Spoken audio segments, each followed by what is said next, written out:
It's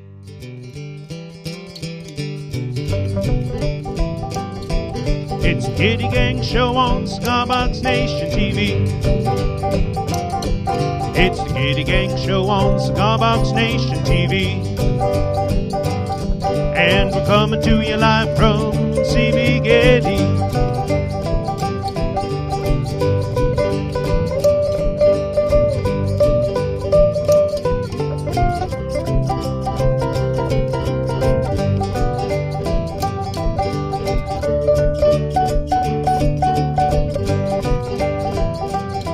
It's the Gitty Gang Show. Gitty Gang Show. It's the Gitty Gang Show.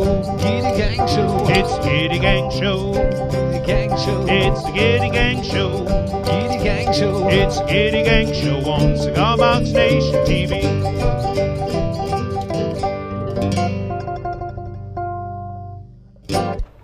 Hey everybody, welcome to the Gitty Gang Show for another week. This is show number 50. I almost missed it. I just got in from a cross-country train trip. Yeah, so welcome aboard. It's hot here in New Hampshire, wicked hot, you might say, getting hotter by the minute. Yes, it is. Nothing happening. happening. Yes, sir. So we're going to be talking about hobos, hobo fiddles, pickups and pickup winding. We've got the triumphant return of Walk Corner after a 1-week absence. The sheer cacophony. The wailing and gnashing of teeth at the absence of Walk Corner last week was more than we could bear. So it's back. We also have a What's the Deal with Spiel back. Shane Spiel talking about, what's he talking about? That Kalimba? Yeah. Shane Spiel, we sent him one of our Kalimba kits last week or the week before, and he got it put together, tuned up to what we recommend, which is C major. He's like, that's boring. I'm going to come up with my own tuning, and he did. So he'll be showing that off. We got a brief, all sorts of good stuff. All sorts of good stuff. Couple, maybe even 3 songs this week. So that counts as picking and grinning, I think. Yes. Well, so we just want to say a quick shout out. Who we got out there, Glenn? What names we see? Brett Gaskill, good to see you. Tom Schaefer, Amzie Adams, good friend of Amzie. yours. Tom Petrie, The Duck, Stephen Two Hawks, good to see you, my brother, and Keith Rierick, amongst many others. Very Thank nice. you for joining us. The cast of characters is both full and Deep and wide. Jordan Rivers, deep and wide. We're not doing that song though. Amzie says it's hot down there in New Orleans. He's probably got us beat. Generally, when it's a contest between New Hampshire and New Orleans, give the Big Easy the win because they got it going on down there. So, Glenn, you're holding the Dynamite Crate guitar there, the 3-string Dynamite Crate that I put together a while back. I've got the new hobo fiddle that I just finished this week. This thing using an old antique Corinna cigars box, Western shape, 3 for 50 cents. You know, that's when America was great. I'm just saying, 3 cigars for 50 cents, Nick. That's not bad. Where do I sign up? I'm in. You hit me a hello. So yeah, new hobo fiddle. We'll be talking about that a little bit more late. Let's start off with a song. Yes. All right. What do we got? Thank you all for tuning in. If you like what you're seeing and hearing, share it. Please. If you don't like what you're seeing and hearing, share it with people you don't like, and we'll appreciate it either way. What were we going to start with? Was it They Don't Make Them Like That? Yeah, this is a song earlier Glenn and I were working through it a couple of times, and he did me an unintentional compliment, paid me an unintentional compliment. We got through it, and he's like, who sang this? Who wrote this? The assumption being it was an actual, famous country song. I was like, no, This guy. I wrote this and sang it. So we're going to try it now. It's kind of a nostalgic sort of piece. If you're like me and you prefer the, what's now called classic country, if you listen to a modern country station and think to yourself, what in the hell is going on there? This song might be for you. It's about the sort of country music that I prefer and the people who created it.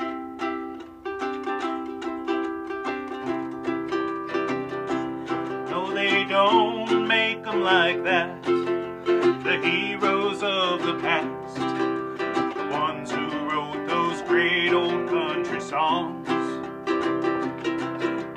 ones who didn't stop. They never sold out the pop. No, they don't make them like that anymore. Johnny Cash, he wrote his songs of God and love, of killing, fighting, traveling, and things above. Well, he struggled in his life, all the drinking, drugs, and strife, but his songs, they fit our lives like a glove. 'Cause they don't make them like that, the heroes of the past, the ones who wrote those great old country songs. They were the ones who didn't stop, they never sold out the top. No, they don't make them like that anymore. Old Merle Haggard told his tales of love and loss, of prison and hard living's awful cost. On the day that he died, we prayed and we cried, but his stories, they will never be lost. 'Cause they don't make them like that, the heroes of the past, the ones who wrote them great old country songs. They were the ones who didn't stop, they never sold out the pop. No, they don't make them like that anymore. Waylon Jennings sang of outlaws and honky-tonk queens, good-hearted women and cowboys and all them things.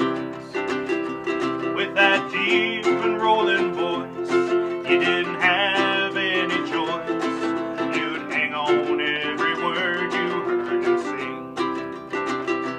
'Cause they don't make them like that, the heroes of the past, the ones who wrote them great old country songs.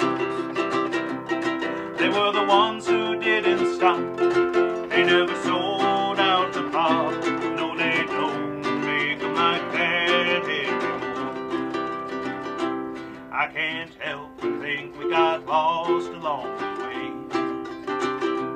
when I look at what the music is today. But I know there's still a few out there doing all they can do to honor those who make country music great. 'Cause they don't make them like that, the heroes of the past, the ones who wrote them great old country songs. They were the ones who didn't stop, they never sold out the pop. Said they don't make them like that anymore. They said they don't make them like that anymore. All right, so there's one for Well done, sir. some of the greatest country music singers of all time, I think. And, you know, seeing as I wrote that song, you heard maybe in that last verse there some discordance of the wrong chord being hit. That was not Glenn Watt. That was me hitting the wrong damn chord. Anyway, you'll have that. Sometimes your own songs are the hardest ones to remember, and it's right there in front of me even. I don't know what the heck was going on. So thank you all for joining in with us. We had fun last week. If you tuned in last week and saw our sing-along session, David Comtois was here. And David, if you're out there, you left your Fishman tuner here. I just discovered it. Like, where the heck did this come? This is way fancier than anything I own. So we'll get that back to you, David. Tyler Foss was here, Kim Starling, Glenn Watt joined in, Nick got up here, did a couple. That's right. It was a good time last week. I hope you had a good time. I know we did. Oh, well, going on right now, there's big doings. This is Friday. It's the first or second day of the Summer NAMM show down in Nashville, Tennessee, and there's a whole contingent, a cadre, a company, if you will, of cigar box guitar people descended upon Nashville and the Summer NAMM show. John Nichols down there, our good buddy Rob Roble is there. Travis Bolin, who I first met at Summer NAMM, I think 3 years ago, and sold him a cigar box guitar kit that kind of got him into the whole cigar box guitar thing. Well, he's got a new album dropping, I think this weekend, and they were I saw pictures of Rob and some others there at the studio with him, so that's exciting. The new Travis Bolin album, and tomorrow, the 30th tonight. I can't remember. I'm July sorry. 30th. 30th. Yeah. But the Nashville Cigar Box Guitar Showcase is tonight.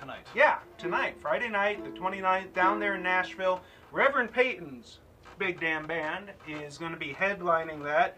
Matthew J. of the American Cigar Box Guitar Association helped put all that together. Looks like it's going to be a great show. Travis Bolin's playing that too. I think John Nickel might be on the docket. So a lot of big doings down there in Nashville. Wish I was there. Yeah, ain't gonna lie. I like being here. Nope. But I wish I was there. I think Magic Daddy's down there too. Matthew Simpson. Yeah. He said he wouldn't be tuning in for today's show because he'd be on his way driving to Nashville from the Chapel Grove. Yeah, Chapel Hill, North Carolina. So that's big doings. All right. Well, it's exciting to see. I know Steve Harvey's down there. He's a great blues musician.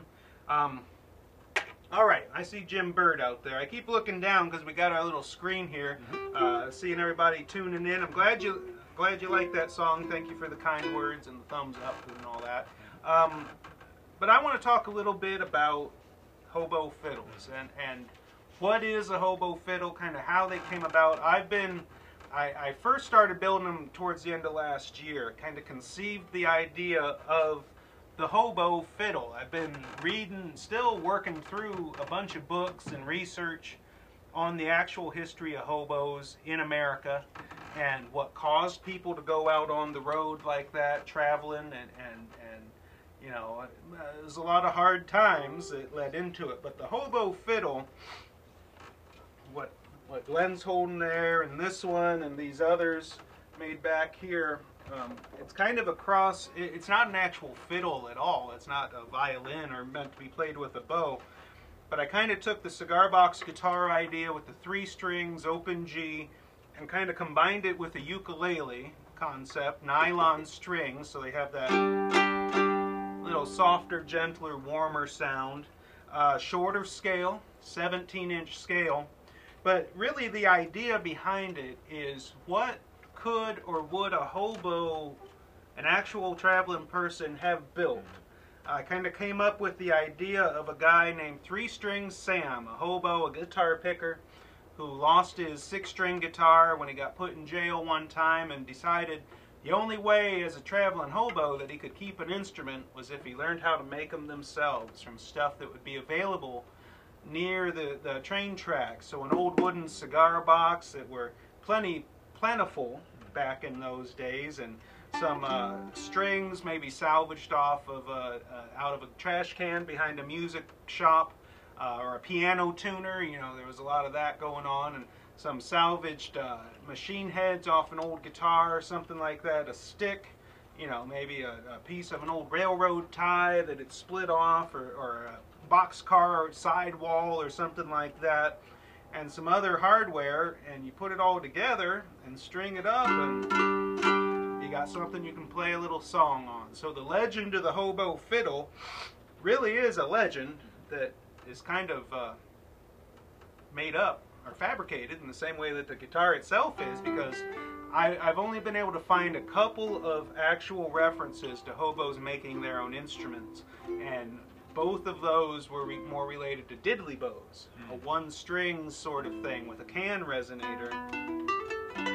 But the idea of the hobo fiddle, I keep doing research, I keep reading, because I believe that somewhere, some traveling hobo must have built their own guitar using a cigar box. So until I find the actual proof, the legend will have to do. Traveling and music has always really gone together. You know, Woody Guthrie spent a little bit of time as a hobo back in the 30s, a traveling person, and he saw a lot of the country. He saw a lot of the, you know, it was during the Depression when he took to the road there, and during the Dust Bowl years when so many farmers were driven out of Oklahoma and Iowa and those central Midwest states there. by weather conditions, by the topsoil pretty much blowing away, and then by the banks foreclosing, and they had nowhere. So they headed west towards California. And Woody Guthrie was kind of a part of that. He traveled with those folks and talked to them and wrote songs about them. And for some of that time, he was traveling on the freight trains with his 6-string guitar along with him, which must have been quite a feat, because it's hard enough to get on and off of a moving train, you know, just by yourself when you're carrying a 6-string guitar. Now that period, you know, of travel, you know, talk the Great Depression era and all that, there's a lot of changes in music around that time, right? You know, a lot of music before that was hymns and gospel, and was that around the time you started seeing more fanciful tunes, just about traveling in general, or? Well, I imagine, you know, hoboing around, riding on the freights really became prominent. You first see the term hobo appear in newspapers and such in the 1890s, and so from the 1890s on through the 20s, the 30s, the Depression caused a big uptick, and then from the 40s on it's kind of tapered off. But that was, you know, the years where popular music really started to take hold. A lot more recordings, popular recordings being made. The blues really came into its own during those years, and of course, you know, earlier ragtime and jazz and such as well. But you know, a lot of the early blues men rode the freights to get around, sometimes to get to gigs and back. I think there's stories of Robert Johnson himself riding some freights around. So, yeah, well, I would think it would probably inform the evolution of music. You know, you go to a different place and you have different groups of people or immigrants in those different areas that have their own musical traditions. You know, you have blues and country and all that. How much of the music do you think changed when a hobo was going on the rails? They'd go to a different place, they'd hear different snippets, and they'd incorporate it into their music and bring them stories back with them along the rails. Yeah, definitely. Well, the imagery of trains and traveling on trains and even hoboing makes many appearances in American music. I've actually got a book at home about that thick. I haven't started it yet. I'm saving it for last. It's the railroad in American folk music, and it covers the blues and country music and old-time music, because traveling by train, catching a train, riding the freights, all of those things, the train coming, the train taking my baby away, you know, she caught the Katy, left me a mule to ride. All of that imagery is just throughout American music, especially in the you know, from the Jimmy Rogers, the Singin' Brakeman, and Leadbelly, and so many of the early singers. Joe Peach is asking, what is the scale length of a hobo fiddle? 17 inches on these, the same as a tenor ukulele. From nut to bridge, 17 inches, 3 nylon strings, tuned, GDG, open G. There you go. All right, well, let's do a Woody Guthrie song now, kind of touching on some traveling type people. It's This Land Is Your Land. Clay Clark says, hard times make good country music. I think hard times make good music in general, but definitely country, blues, all that stuff. All right, in G we're doing this. Ready? As I was, nope, we're starting with the chorus, folks. This land is your land, this land is my land, from California to the New York Islands, from the redwood forest to the Gulf Stream waters. This land was made for you and me. As I was walking that ribbon of highway, I saw above me and in the skyway, and down below me that golden valley. Well, this land was made for you and me. This land is your land, this land is my land, from California to the New York Island, from the redwood forest to the Gulf Stream waters. This land was made for you and me. I've roamed and rambled, now follow my footsteps through the sparkling sands of her diamond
folks, not our rehearsed ending. Sorry about that. My solo kind of fell apart. It was awesome. Well, you'll have that, folks. So anyway, yeah, hobos. I have a lot more I could say about the hobo fiddle. To me, well, this one in particular, started it this week. I'll get up close so you can see the artwork on there. Try to get it so it isn't glaring. So that is an old photo of, well, let me start from the beginning. This is a wood-burned impression of a sketch that Farley did from an old photo of a hobo getting on a train. So I ink transferred it on there, wood burned it all in, added a couple of extra touches there and some text.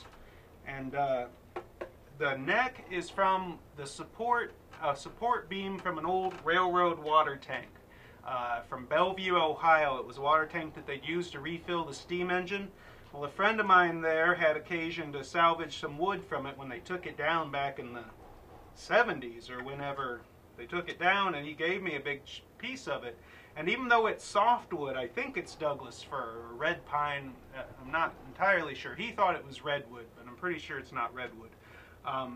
It's so old, it's pretty hard, and with nylon strings, usually you wouldn't use softwood for a net, but it's standing up to the nylon strings pretty good. Steven's asking where Farley is. She's actually in the building today.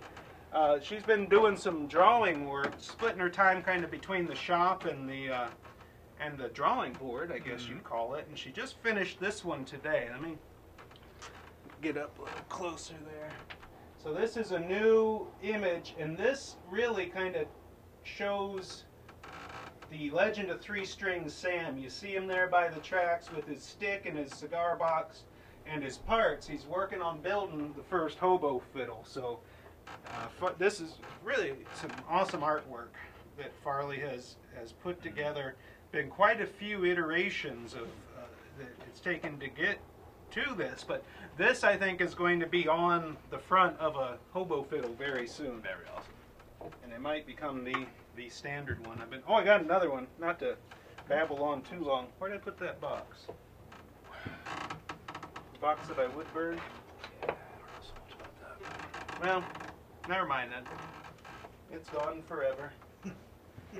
Yeah, wood burning. So, and if you don't know, I wrote a little book about the hobo fiddle and some of the stories, some of my own memories and such of riding on the rails, growing up around trains. So, good stuff. Rusty's tuning in from Nashville. Woo! Rusty Hey. in Nashville. You want to read us a bit of the... I've been doing a lot of talking already. Okay. Well, we just got this. Okay. Why don't we do Shane now? We're gonna bring What's the Deal with Spiel in here. Shane talking about that Kalimba kit that he's been reworking a bit down there, and we'll be right back with you in a few minutes. Hey Gitty Gang, it's Shane Spiel, and I've been having a little fun this week. What I have for you today is not an instruction, but a behind-the-scenes look at something I'm creating, a new feature article. It'll probably be a Cigar Box Nation / CB Gitty article, but it's based on this, the CB Gitty Cigar Box Kalimba kit. Now, check it out. I'm going to play it for you a little bit and then explain the mods that I've done to it already.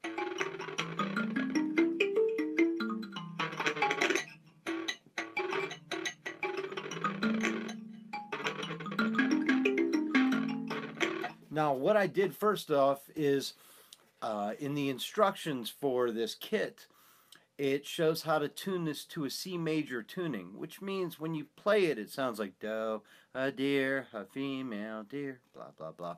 And for me, it was kind of uninspiring. So what I did was I retuned this to a blues scale. This is now tuned to an A minor pentatonic blues scale. So... And as you can tell, I'm still learning how to play it. That's why this isn't like a how-to article yet. Usually when I do a how-to article, I shred on this for a while to get used to playing it and come up with songs. But right now I'm still figuring it out. Okay, another thing is I chose specifically for this project an antique cigar box. This is probably 80 to 100 years old. A what is it, a Temporia cigar box, and I put F-holes in it as if it were a cigar box guitar. Put the whole Gitty unit on here. And then the other thing I did was this. I electrified it. So if you heard it, you heard a little bit of buzzing. I have the volume real quiet. I'm using the CB Gitty amp kit, the one that I showed in a previous lesson. Now hold on, let me turn this up. Now this is the magic. And I haven't revealed this yet, but check this out.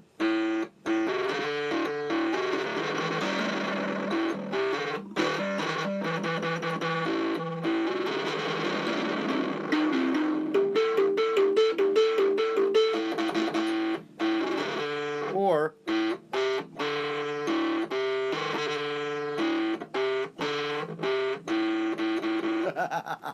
whenever this is really cranked and I crank the bass and mid and I get rid of the, I mean, you can even hit the treble for some more clarity, but it still has that.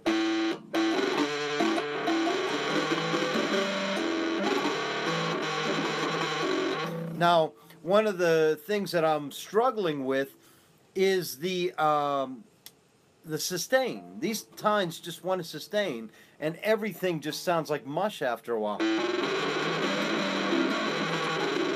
So in my tests, and I still haven't come up with the right idea yet, this is felt for an auto harp.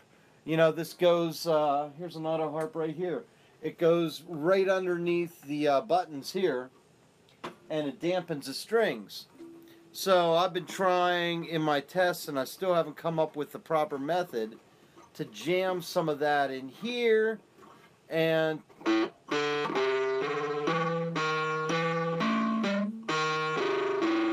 it helps. It helps with some of the sustain.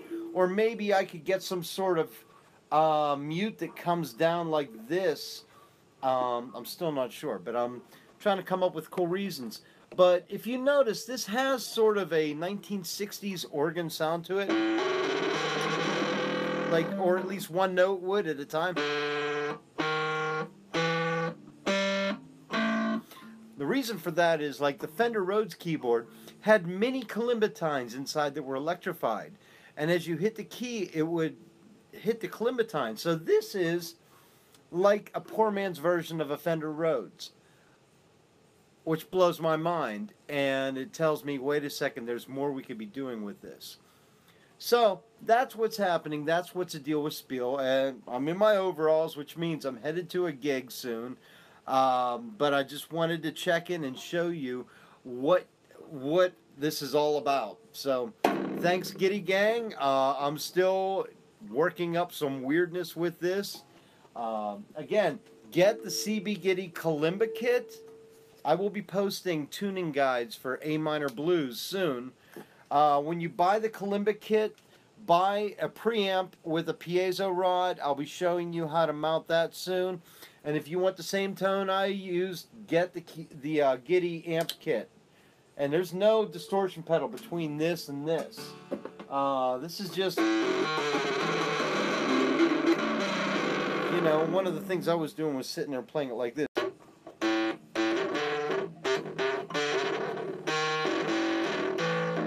And I was using this hand to mute it. I'm not sure I like the V style of Kalimbas either. I may pull these out and reorganize them eventually. Who knows? This is a process of experimentation. So, Gitty, thanks for some cool kits that I can totally screw up. And,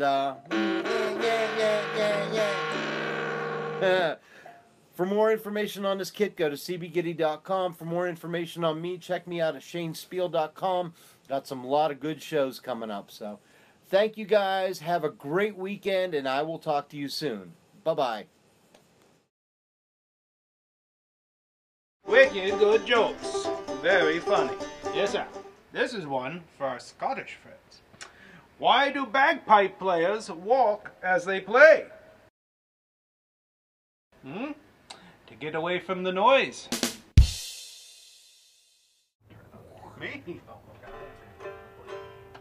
Well, welcome back. I tell you what, Shane and his Kalimba, that's some cool stuff. He gave me some new ideas, stuff I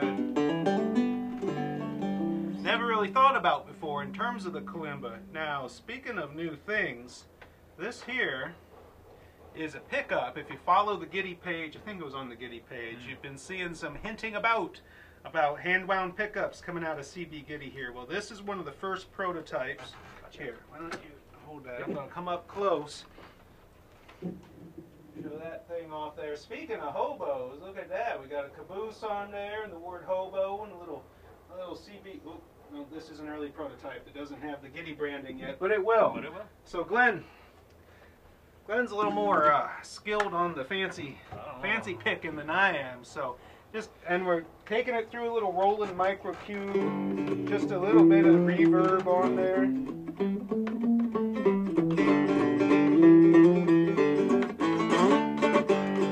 All right, now I'm going to give it a little bit of. There it is.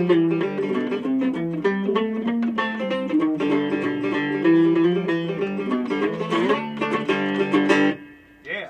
This is a single coil pickup. Single coil. What excites me so much is that it was wound 30 feet that way by this guy right here, and that is the first fully functional put in a guitar pickup that we have wound Ben's wound himself, that we have wound ourselves. There were a couple of, like when you first brought in that winding machine, that Glenn actually bought years ago.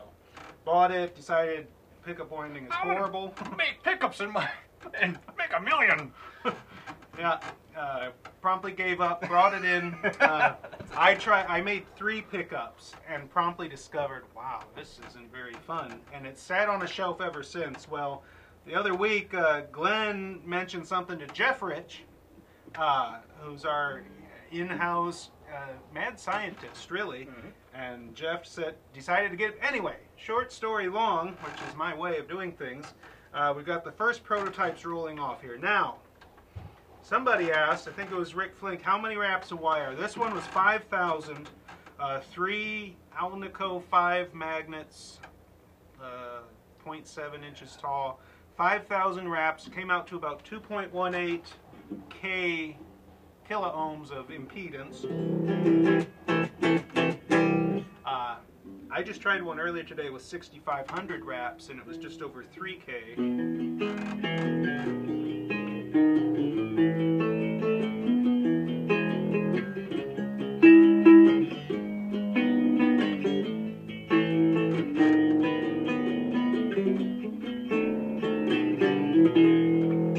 Amsy's asking how shallow it is. It's meant to be a drop-in style. So overall the thing's about 5/8 of an inch tall. You make a hole, you drop it in, it mounts to the top. There's a spacer. I cut a spacer that exactly fits to get it up. It's about 3/16 of an inch below the strings there. Jim Bird asked if we build our own wrap machine. We did not. Glenn, you found it on eBay? Someplace, yeah. Or somewhere. This is not to say we are still carrying Wicked Bucker pickups. Oh yeah, absolutely. They are awesome. We're not doing away with any pickups. We're just adding to them by wrapping our own, winding our own, and I think that's really exciting stuff. Be able to provide more goods that we make here. That's awesome. Yeah, it is. It is. So I'm excited. Got the hobo line will probably be the first ones. Shane was talking about some designs with some theme to them that might appeal more to bluesy type people. My first thought was Pin Up Girl. Yeah? There's Marty. Yeah, Marty's first question to me was, "You're not going to start making Wicked Buckers, are you?" He's like, "No, we're not going to." There's no substitute for a Marty Topper Wicked Bucker. Come on. I still have to make my guitar. It's to get. Oh, we're not done yet. Sorry. So yeah, pickup winding is fun. Real fun. I had 4 goes at it yesterday afternoon. Only got 1 usable pick. Kept.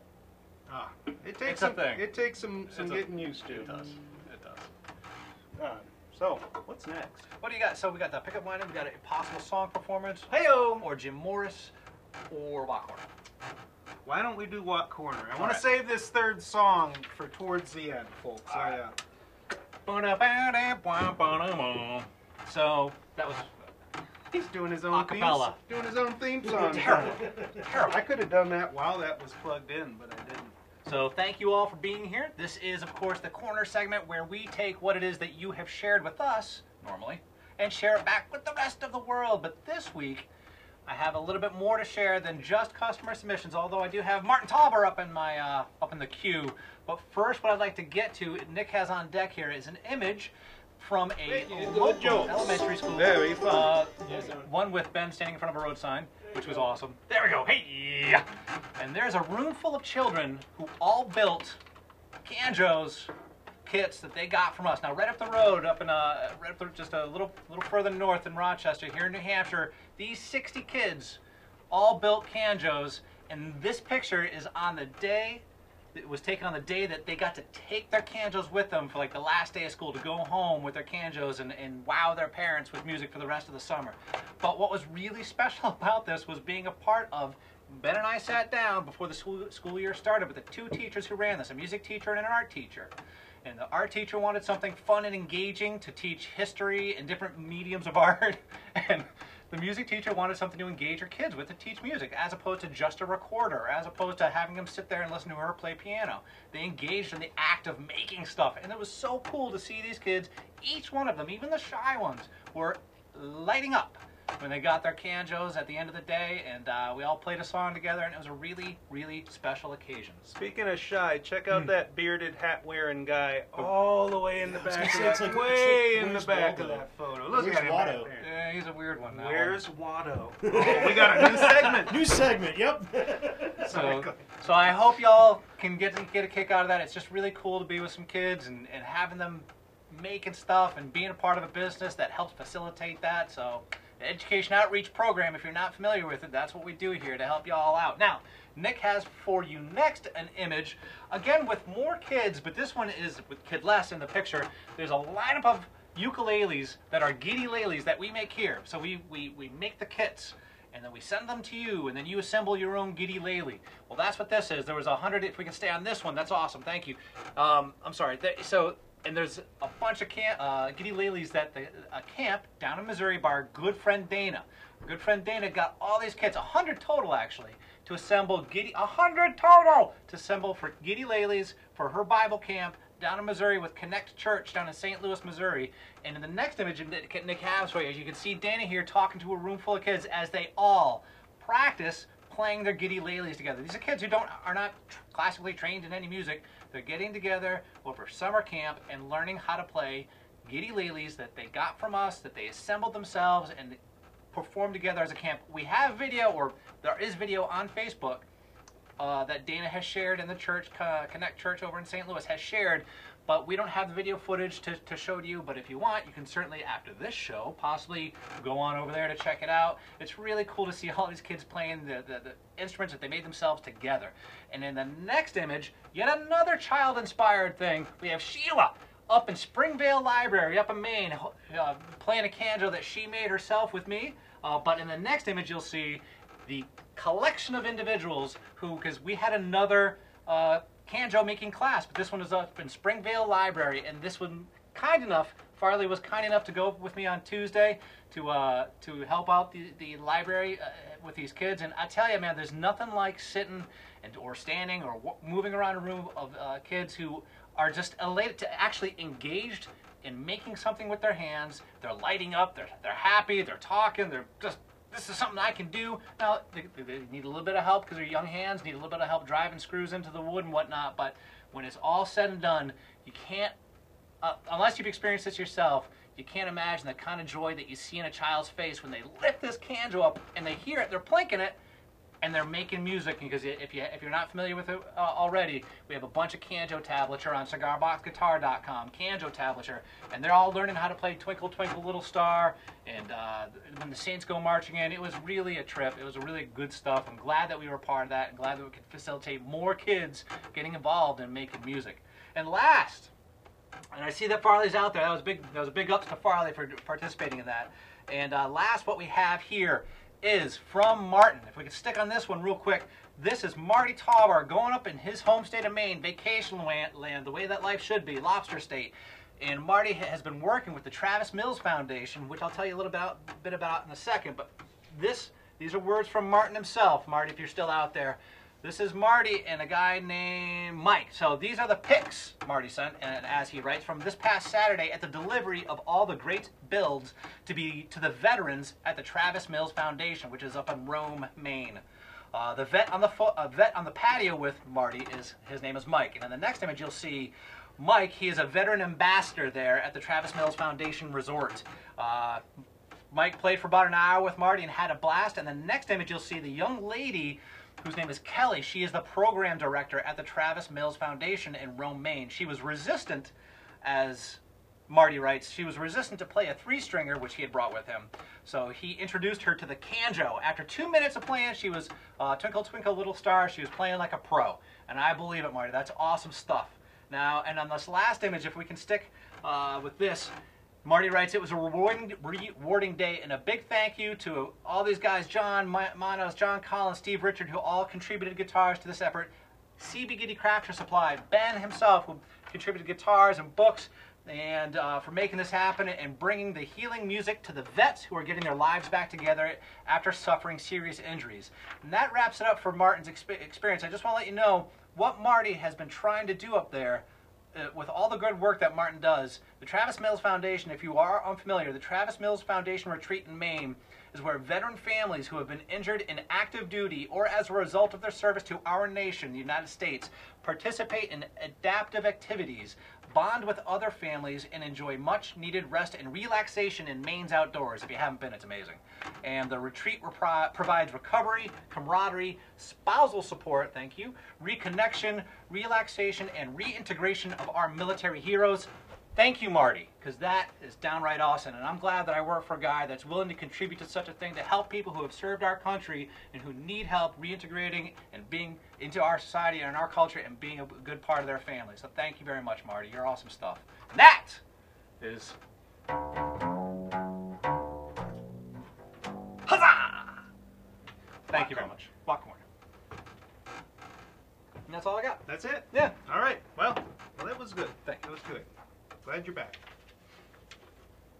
Speaking of being back, we got more stuff to do here. Yes. What is it? Just a couple of announcements. Jim Morris, our good buddy Jim Morris, and his band, just this week, I believe, have released a new CD called Hay Fever. You can see the cover there on your screen right next to Glenn's head. And I bought it on Amazon. I believe we have a link to that. I forget how much it was, $10 or something.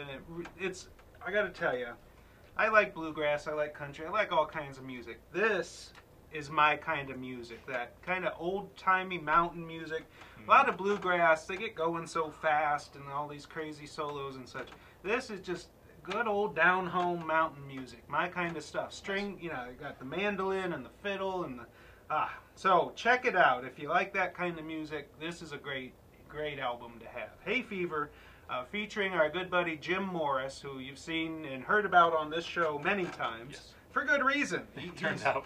Shane calls him our Yoda of homemade instruments. That's appropriate. So yeah, good stuff. We're going to do one more song, and then I think... That's it? I think that's about it. All right. Hey, we're getting out early today, people. Hey-o.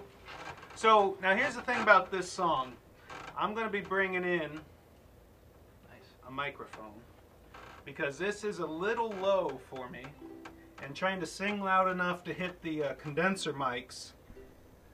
So hopefully, let us know how the audio levels are sounding versus the instruments, because it's kind of a blend of house mic and studio mic here, just to make the vocals a little stronger, so I don't have to try to shout sing. Welcome, Michael Kelly. It's good to see you, Shane John, Matthew Walworth, and Lenny Henderson. Thank you very much. Yeah. Good stuff. Yeah, thanks for joining us. Spending a little bit of your Friday with us. Hope you have, as I like to say, I hope you've had at least half as much fun as we have, because if so, then we've had twice as much fun as you. So Dana was saying I'm a little bit loud. Nick's over there fiddling with buttons and knobs and doing the Lord's work. Is that the rhythm? So, depending on Well, the world these days is a tricky place, and sometimes it can be a little hard to find truly good news. So this song, I hum it to myself on occasion. And all right. I see trees of green, red roses too. I see them bloom for me and you, and I think to myself, what a wonderful world.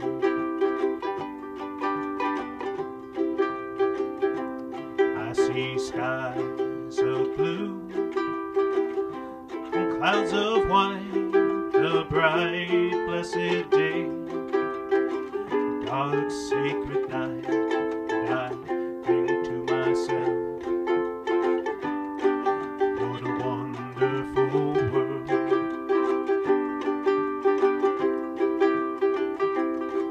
The colors of the rainbow, so pretty in the sky, and also on the faces of people passing by. I see friends shaking hands, saying, how do you do? They're really saying, I love you. I hear babies cry, and I watch them grow. They'll learn much more than I'll ever know. And I think to myself, what a wonderful world.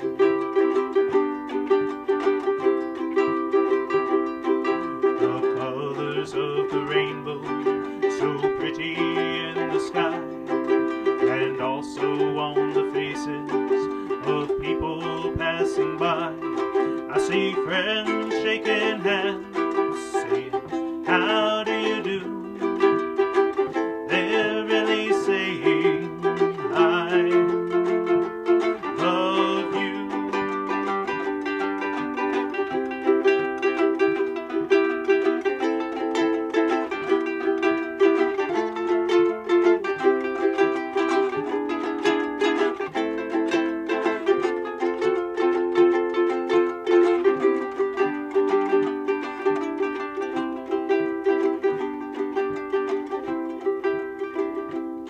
I see trees of green, red roses too.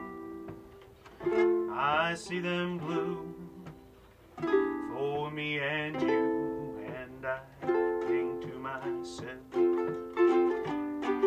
what a wonderful world. Yes, I think to myself, what a wonderful world. Nicely done. All right, thank you. Hopefully that came through. All right, Louis Armstrong, I think, did the most famous version of that. Of course, is Israel Kamalamo Waka Laka Waka Loli, or something like that, did a very nice version. But actually, Louis Armstrong did not write it. Bob Thiele and somebody else wrote it. So. Well, they like it. growly voice. Yeah, I can't do Louis' voice. Tune in next week, folks. All right.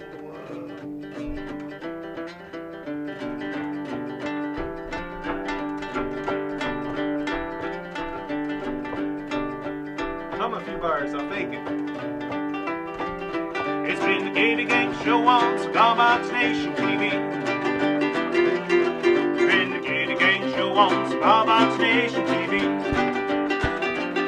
And we came to you live from CB Gitty.